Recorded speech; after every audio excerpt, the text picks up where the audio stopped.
Hello, I'm Sam Breakgear, and this is Brains Bite Back. You're listening to a very special episode of the podcast, as this is another installment of our most dangerous countries on the internet edition. And today we'll be discussing what makes Russia such a dangerous online entity.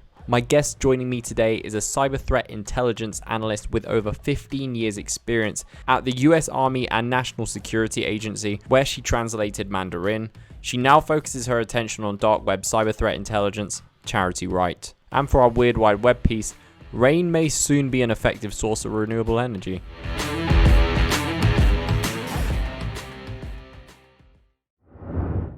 This episode is brought to you by Publicize. Publicize is a digital PR company that stands out from other legacy agencies. They don't charge large retainers or simply send out press releases when you have something to announce. Instead, they have a transparent and modular approach to PR that ensures you only pay for what you need. They refer to this approach as growth communications for everyone, and it makes them the default option for tech startups looking to take their first steps in PR. If you want more information, you can request a free PR assessment at publicize.co and find a tailored PR strategy that works for you. And exclusively for Brains Bite Back listeners, for a limited time only, those who sign up for a 12-month package will receive 1 month free. To claim this promotion, visit publicize.co/BBB. Would you be able to explain to our listeners who you are and what you do and your experience in this industry of cybersecurity? Okay, my name is Charity Wright. I started my career in the US Army back in 2005, and I worked as a Chinese cryptologic language analyst at the National Security Agency. So I spent several years at NSA analyzing foreign intelligence and really just fell in love with the Chinese language and with the intel community. And then in 2015, I decided to transition into cybersecurity because I really feel like cyber is the future of warfare. So I jumped into that and I started doing cyber threat intelligence for big companies like Hilton Worldwide and Ernst & Young. And now I work for an intelligence vendor called Insights Cyber Intelligence, and our sole job is to provide intelligence to big companies and organizations on which hackers and threat actors are targeting them and how they're doing it. That way they can defend themselves against those threats. I have to agree with you there. I think you made the right move when going into the cybersecurity industry because, like you said, I think that you can see that many conflicts seem to be virtual in that sense, and there's these keyboard armies which are out there somewhat replacing regular armies, I guess. But I suppose we can get onto that, and especially since you chose Russia as the country which you believe to be one of the most dangerous countries on the internet. Would you be able to share with our listeners why you think this is such a dangerous country, in your opinion, when it comes to the internet? For sure. Russia has always been a nation that is very focused on intelligence operations, and they're very good at it. So what that means is they're working towards the objectives of their state and towards the objectives that the leader there has set out, which is President Putin. So a lot of it revolves around sovereignty, freedom, sometimes colonialism, whereas they're trying to expand state-sponsored operations outside of their own borders. And a lot of it revolves around political influence over other countries in order for them to achieve their own objectives. So very much like playing a game of chess. And what we've observed over the past couple of decades is that they haven't changed their playbook very much for, let's say, military operations, espionage operations, and influence operations. But instead, they've just grown and matured in the way that they're doing it. One example is disinformation campaigns, which is one aspect of what we in the military call psychological operations, which is essentially, it's like an art form of influencing people and a population somewhere in the world towards a certain viewpoint or objective. And Russia has used it for decades, going back to early parts of military history, World War One and Two. They've used it to influence not only adversary populations, but also their own people. And what we're observing now in modern times is that Russia is still doing that around the world, but at an even larger scale.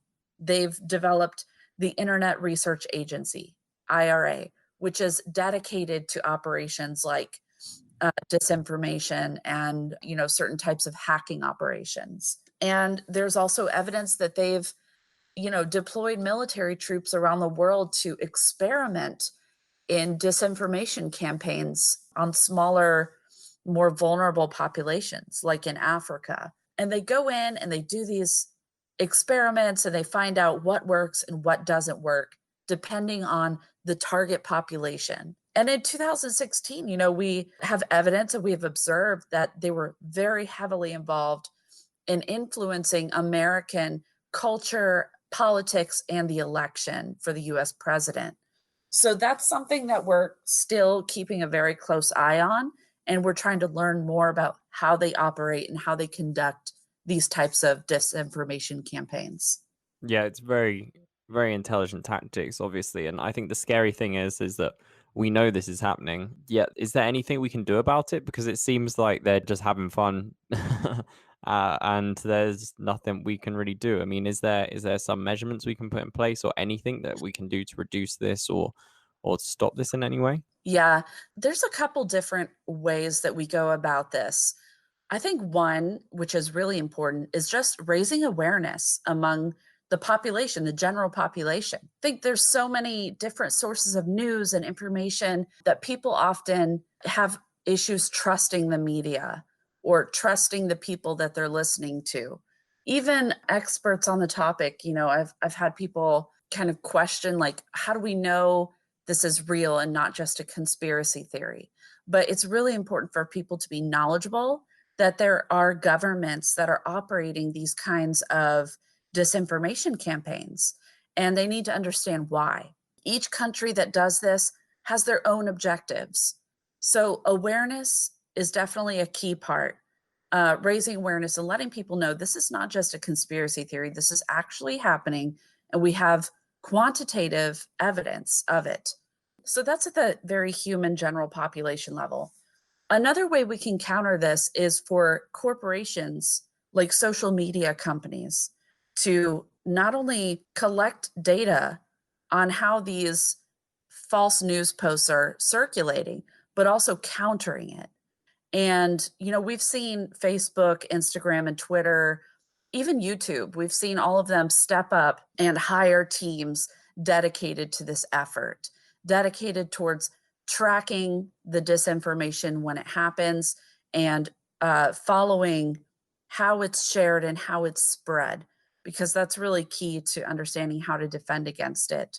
Recently, Facebook, they post, like, it's kind of like a notification appended to a post that is proven to be false news. It will alert you and say false news and then explain why, or even provide a link to why it is false. I think that's helpful. They're at least stepping up and providing that intelligence, that information on, hey, this is not true. And here's evidence that it is not true. Or here's what we do know about this topic. So at the corporate level, social media platforms are taking more ownership of how people are using their platform and sharing this kind of disinformation. And then at a higher level, the government around the world are becoming more aware. They've tasked out their intelligence teams to collect data on this, and they are working at promoting awareness at a very high level and making more effort to shut down any type of infrastructure or accounts that are propagating false information. I mean, it's good the three of them are all working together, or at least with, I suppose, with those three combined, then you've got a healthy Mhm. defense against this kind of misinformation. But when you touched upon governments just then, I'd be interested to know this isn't the first case of like governments meddling in other elections or impacting democracy. There are other governments, I'm sure, that are currently doing this in the world, and past governments.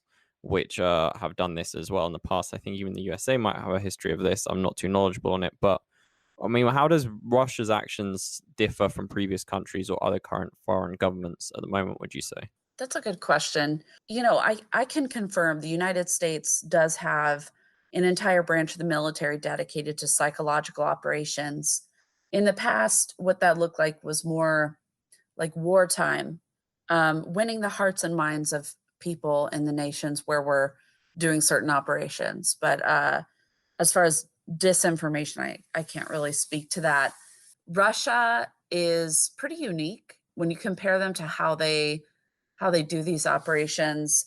They very much have interest in who takes power around the world because they understand that certain leaders are more likely to serve the interests of Russia, and certain leaders are more likely to be cooperative with Russian leadership.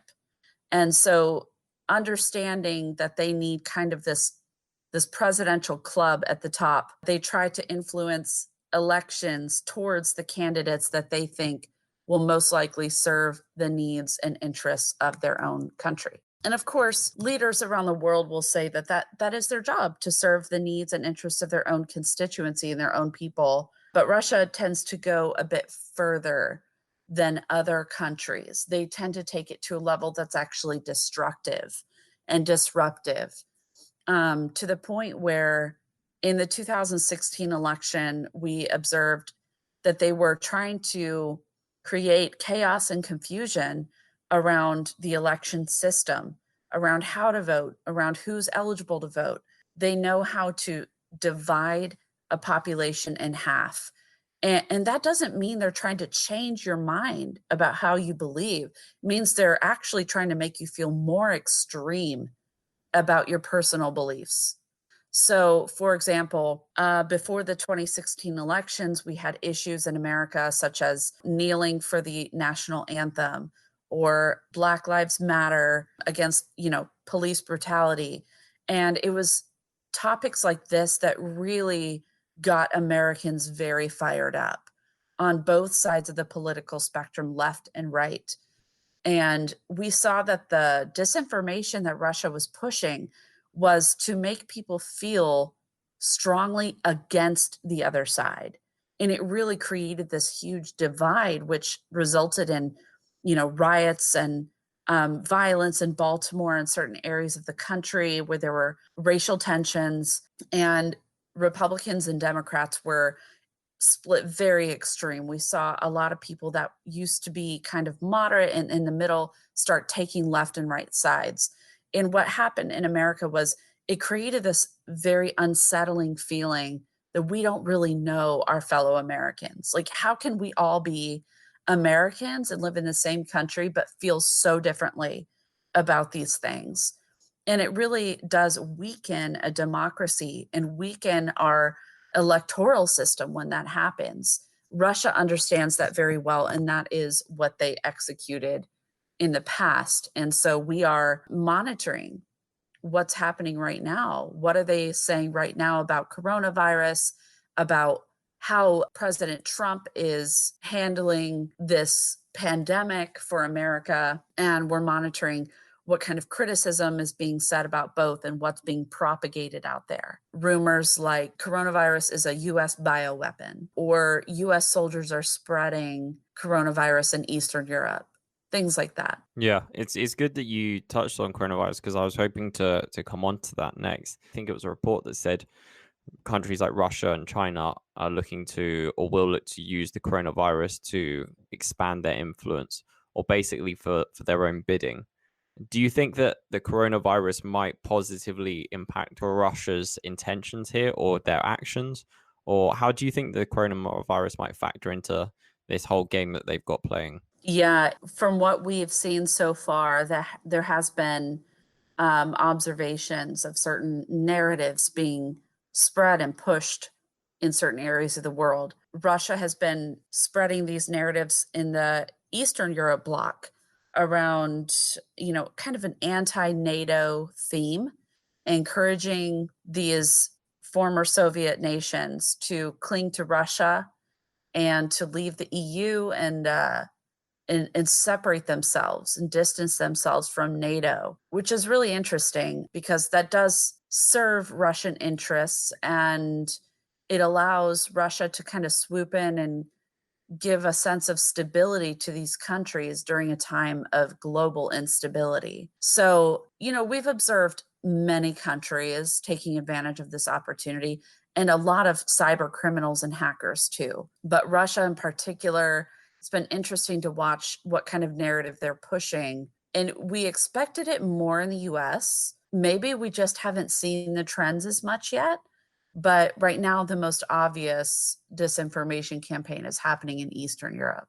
Wow, I didn't know that. It was interesting. I saw something which kind of I thought to be a bit peculiar in the sense that apparently Russia announced that its response was nothing to brag about, in that they admitted that they were completely underprepared for the coronavirus. And for me, I know that whatever they put out in Russia, I expect them to be incredibly intelligent. Everything's like a chess game to them, and Mm. any information they put out isn't just for the sake of we're just sharing information. It's like it serves a purpose. There's an underlying purpose. So it was really Hmm. surprising to see a headline where Russia, and assuming obviously Putin as well, he's given it the seal of approval to tell the world this, that yeah, we weren't that prepared, and we could have done better. It's bizarre to see that from a country which is usually so like, we're the best, we've got everything under control, we're good. It was strange. So that really threw me off. Maybe they were just, I don't know, for once being honest. Yeah, what's funny? The first couple weeks when this COVID started spreading worldwide, we were seeing infection rates go up dramatically all over the world, but still Russia's numbers were really low. And I was like, wait, what? Okay, well, everyone's looking at China and US and Italy. What's happening in Russia? Because oftentimes Russia's really good at creating diversions when they're about to make a power play or some kind of big political move, or even a military move or a hack. They will often set up a diversion, and they want everyone to look at some other piece of news so that you're not paying attention to them or thinking about what they might be doing. So I've kind of kept my eye on that. Putin passed some kind of law that gave him more executive power. Also, last year, they made a lot of progress with this sovereign internet law, which created kind of a sovereign RUNet, like a Russian internet that can be held up even if the rest of the World Wide Web is taken down. They'll still have an independent infrastructure. So I've been watching kind of like what's happening with that and are they making progress there. But I thought it was interesting when everybody else was reporting very high rates of infection and Russia's numbers were still very low. I find that to be unrealistic, but maybe they hadn't done the testing, or maybe they were purposefully trying to hide their numbers or minimize the problem in their own country. But, as of right now, that's speculation. Their numbers have gone up over the past few weeks. But it's interesting to see how they incite fear outside of their own borders and try to quell the fear within their own population. I'd be interested in talking about that as well. Like, we've spoken about how Russia is a potential threat when it comes to information on the internet to other countries, but you touched upon almost like Russia having an intranet. And I think I remember hearing about that. And it was quite interesting because I was on a recent call with another cybersecurity expert who was talking about North Korea. And I didn't really know this, but it doesn't come as a huge surprise that North Korea just has an intranet. So there is no access to internet, obviously, but they have their own version of the Mhm. internet just within that country. Do you think that Russia's moving towards something like that, and it's not beyond belief that within a few years even we might even see Russia moving towards an intranet? Or do you think that Russia, it would lose so much of its economy from perhaps like just being heavily involved in the world through the internet, that they would never do that? Okay, that's a really good question. I'm going to suggest that they're not going to be as extreme as North Korea or even China. However, they are developing this internet infrastructure that allows them to be very autonomous, meaning they'll still be able to access the World Wide Web and allow their population to, but they have been implementing more and more restrictions on how Russians are allowed to utilize the internet, things they're allowed to see or access. So I think they'll definitely tighten control over what is allowed, but they'll still allow their people access to the rest of the world through the internet. I think their primary purpose for setting up a sovereign Russian internet is so that if there was a malicious attack that took down a lot of the world's internet infrastructure, they would stand untouched.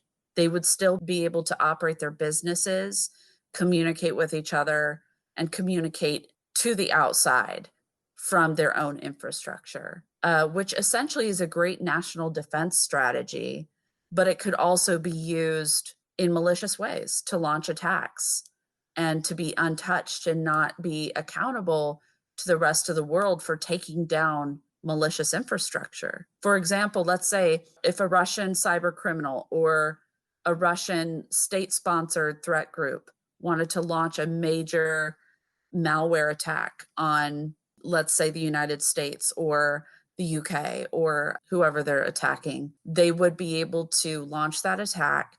And when it comes time for people to request that that infrastructure be taken down or neutralized, if it's owned by the Russian government, they won't have to take down that malicious infrastructure.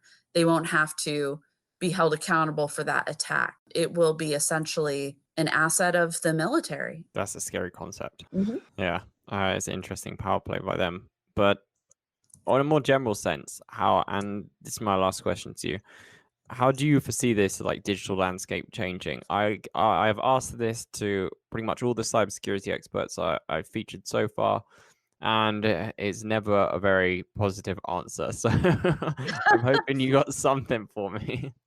I mean, I'm not holding my breath, but I'd be interested to know what you think is going to happen over the next 5 years. Over the next 5 years, I think it'll be interesting. I guess I always think further out. Sure, you can go 10 years if you think, or however you foresee.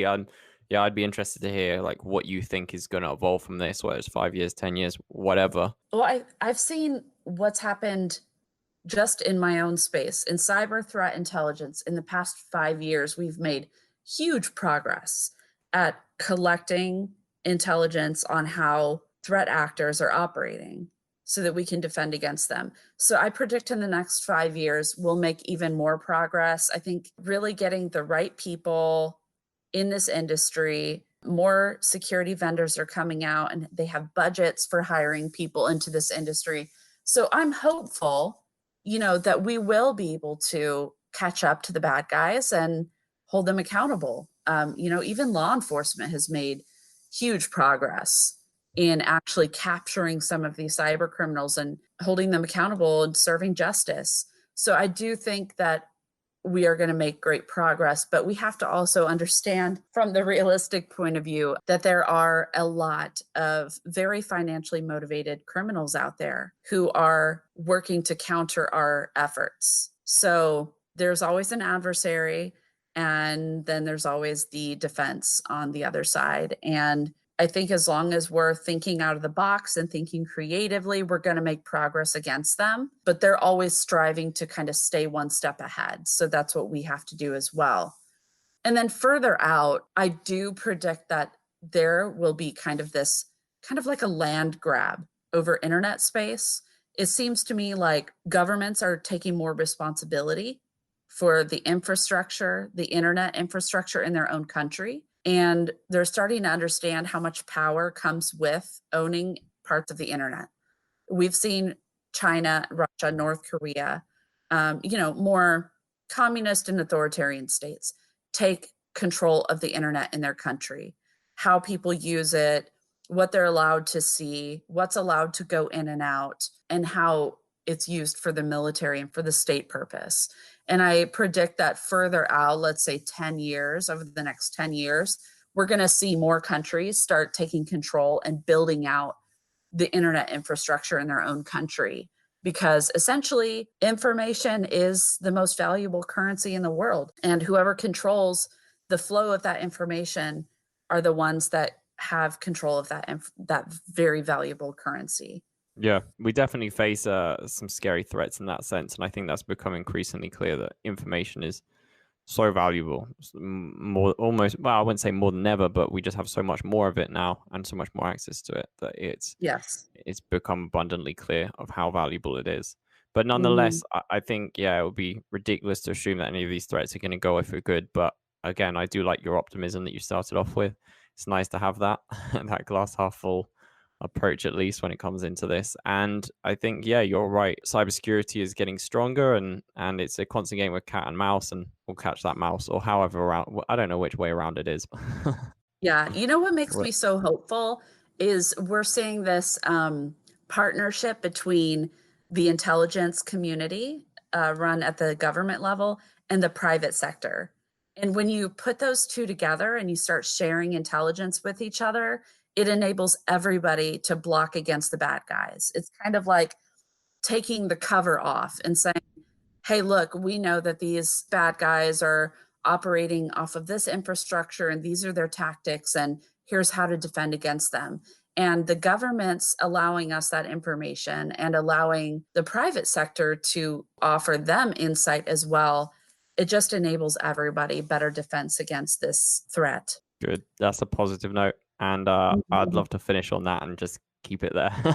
Awesome. I love it. Fantastic. Charity, if people want to follow you or keep up with what you're doing, what's the best way to do that? I'm on LinkedIn as Charity Wright or on Twitter at CharityW4CTI. Fantastic. Charity, thank you so much for your time today. Thank you. Once again, thank you to our sponsor, Publicize. If you want to find out more about their PR packages, the free resources they have available, or receive a free PR assessment, you can visit their website, and for a limited time only, Brains Bite Back listeners will receive 1 month free with a 12-month package at publicize.co/BBB. Weird Wide Web.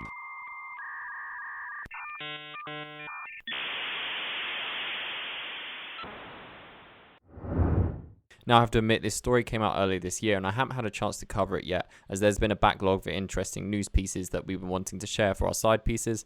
However, this was too interesting for me to let slip through the cracks. According to Engadget, researchers have developed a generator that uses a field-effective transistor-style structure to instantly produce voltage from water drops, with a single drop able to create 140 volts, or enough power to briefly light up 100 small LED bulbs. I left the UK because I hate the cold and the rain. However, if this is rolled out, I think the UK might become one of the most environmentally friendly countries on the planet, but I still won't go back there for the rain.